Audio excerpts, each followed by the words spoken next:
बॉलिवूड सिनेसृष्टीतून एक दुःखद बातमी समोर येत आहे.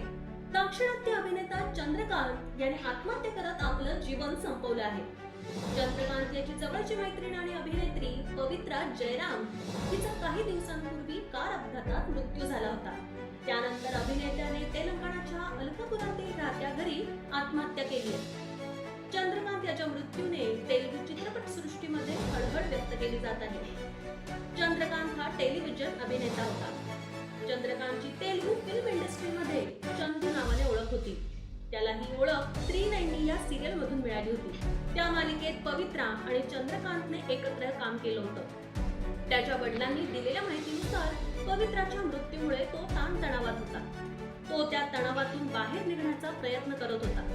चंद्रकांत आणि पवित्रा गेल्या 6 वर्षांपासून एकत्र राहत होते. चंद्रकांतने आपल्या राहत्या घरी गळफास घेत आपलं जीवन संपवलं आहे.